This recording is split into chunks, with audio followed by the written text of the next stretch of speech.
Sometimes animals show more humanity than humans. A wolf saved a hunter life who wanted to kill its pack. But what made the wolf rescue the very person who threatened its life? It was an unexpected, life-changing moment for this hunter.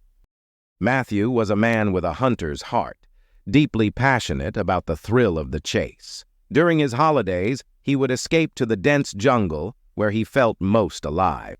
Trophy hunting was more than a hobby for him. It was an obsession. He loved collecting animal parts for his trophy collection, and wolves were his ultimate target. But back in the bustling city, Matthew's life was a different story. The 9-to-5 grind was a suffocating cage that left him exhausted and empty. The constant stress wore him down, changing him from the person he used to be. Once a loving husband, Matthew became short-tempered and harsh, lashing out at his wife over the smallest things. The warmth and love in their marriage slowly faded, replaced by tension and resentment.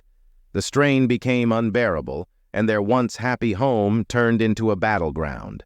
Eventually, the love that held them together shattered, leading to a painful divorce, and he lost custody of his beloved son. Depressed and aimless, Matthew sank into a deep despair. He decided to leave the city behind and follow his passion for hunting. He moved to his father's old house in the forest, hoping that the peace and solitude of the wilderness would heal his broken spirit.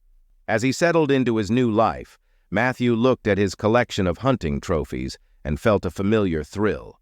He wanted to add another wolf to his collection, a symbol of his return to what he loved. But what he didn't know was that this next hunt would change his life forever, in ways he couldn't imagine. The next day, Matthew woke up with a renewed purpose, to hunt a big-sized wolf. He set off into the forest, the air fresh and alive with the sounds of birds and rustling leaves. Hours passed as he tracked his prey. Finally, his patience paid off. A magnificent wolf emerged from the foliage, its fur the color of smoke and its eyes filled with ancient wisdom. His heart raced with excitement as he raised his rifle, taking careful aim. Holding his breath, he squeezed the trigger, the shot echoing through the silent woods. The wolf fell, and Matthew approached his kill with a sense of triumph. However, as he drew closer, his excitement turned to dismay. The wolf he had shot was not the large, impressive, big-sized male he had hoped to add to his collection. Instead, it was a she-wolf, her body now lying lifeless in the snow. Suddenly, a small movement caught his eye. From the shadows, a tiny cub emerged, its fur as white as the snow around it. The cub approached its mother, nudging her gently with its nose, trying to wake her. It circled her, pawing at her side and whining softly. The sight was heartbreaking. The innocence and desperation of the cub struck a deep chord in Matthew. He had not just taken the life of a wolf, he had taken the mother from this helpless cub. Regret washed over him. He had wanted a big, impressive trophy, not this tragic scene of loss and sorrow. Filled with sorrow and regret, Matthew knew he couldn't leave the she-wolf's body exposed. He decided to give her a proper burial. He found a nearby clearing and began to dig a grave. With each shovel of earth, his heart grew heavier. The cub watched him, unaware that she would never wake. Matthew gently lifted the she-wolf's body and placed it in the ground. Matthew was unsure of what to do next. He couldn't leave the cub alone. It was too young to survive on its own. He decided the best thing to do was to take the cub deeper into the forest, hoping to find its pack. Maybe with its own kind, the cub would have a chance to survive and be safe. Carrying the cub, he set off into the forest, each step filled with the heavy weight of his sorrow and regret. Carrying the cub, Matthew ventured into the depths of the forest. Halfway into his journey, Matthew suddenly stopped, a realization striking him with a pang of unease. He had forgotten his gun and safety equipment back on the place where he dug the grave. A seasoned hunter, he usually never ventured into the wild without his gear.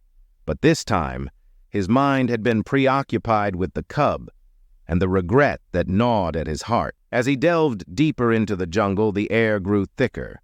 Every sound seemed amplified in the silence that enveloped him. Then, without warning, he froze. His heartbeat quickened. From the hidden leaves emerged wolves, their eyes glowing with a mixture of curiosity and threat. Leading them was the pack leader, a massive wolf with piercing eyes that Matthew recognized instantly. It was the same wolf he had once tried to hunt but had narrowly missed. The pack leader growled, a deep, rumbling sound that reverberated through the air. The other wolves followed suit, their bodies tensed, muscles coiled, ready to attack. Matthew put down the cub on the ground, hoping it would calm the pack. Without a moment's hesitation, Matthew turned and ran, adrenaline surging through his veins. Every step was fueled by sheer desperation. The howls of the wolves echoed behind him, a chilling reminder of the peril he faced. When he finally burst out of the forest and stumbled onto his doorstep, he was breathless and drenched in sweat. Unable to forget the haunting image of the cub calling for its mother, Matthew made a decision. The sorrow in the cub's eyes had struck a chord deep within him. He decided to raise the cub himself as a way to atone for his regret and the pain he had caused. The next morning, determined and ready to face the day, he prepared to go into the forest. But as he stepped outside and walked some steps, he was met with a heartbreaking sight. The cub had returned to its mother's grave. Its tiny paws were digging the grave while making noises, like it was calling for its mother to come out. The cub's mournful cries echoed in the quiet morning air, each sound a poignant expression of its grief. Matthew's heart heavy with guilt and sadness. He bent down to the cub's level and gently helped the little one dig up the grave.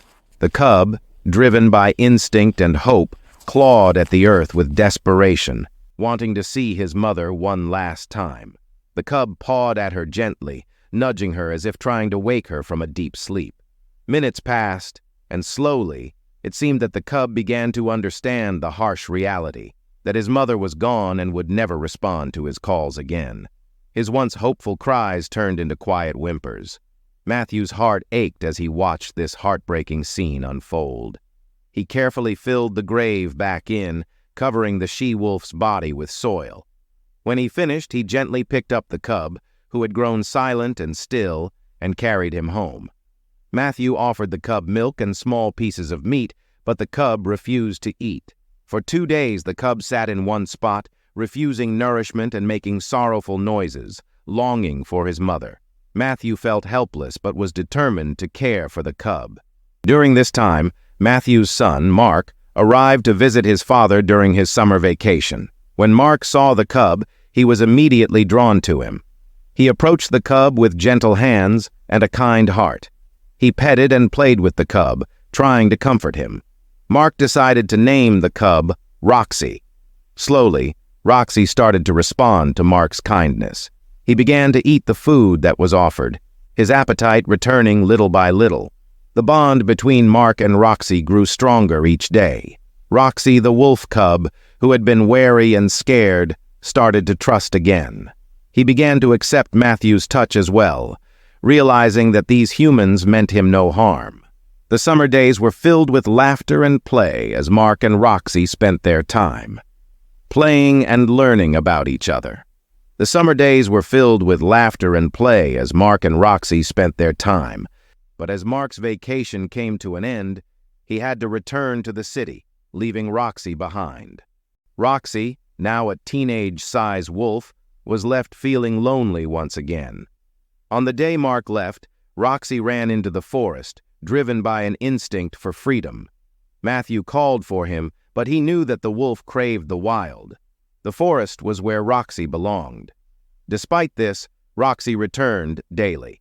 He would stand a few meters away from Matthew's house, watching and waiting. He made noises, almost as if he was calling for Mark, hoping his friend would return. A year had passed since Mark's departure, and Roxy, now almost an adult wolf, continued his routine of visiting Matthew regularly. Despite his growth, Roxy's bond with Matthew had only strengthened over time. One crisp winter day, as the sun was setting behind the snow-covered trees, something extraordinary and completely unexpected happened. Roxy entered Matthew's house and found him lying on the floor, unconscious. Acting quickly, Roxy grabbed Matthew's collar and began to drag him out of the house. When Matthew awoke, he found himself in a hospital bed, confused and disoriented. His neighbor explained what had happened. Matthew's eyes filled with tears as he learned how Roxy had saved his life. He realized he could never thank the wolf enough for his bravery. On that day, Matthew feeling tired from a day of work, he decided to take a nap. To warm the house, he had lit a fire in the chimney. For some reason, the house caught fire while Matthew was in a deep sleep. The smoke, filled with dangerous carbon monoxide, silently and swiftly rendered him unconscious. When Roxy came for his regular visit, he noticed something was wrong. Seeing the smoke, he rushed into the house without hesitation. Roxy grabbed Matthew's collar and dragged him out of the burning house, pulling him to safety. Roxy's quick thinking and loyalty saved Matthew's life. Matthew now saw Roxy not merely as an animal he had once spared out of guilt, but as a true friend and protector. Roxy had risked his own life to save Matthew's. The wolf had become an integral part of Matthew's life, teaching him the true meaning of loyalty, bravery, and love. What are your thoughts on what Matthew did to the wolf mother and Roxy? Share your opinions in the comments below. If you enjoyed this story, please like the video, subscribe this channel, and share the video with your loved ones. We'll see you in our next video.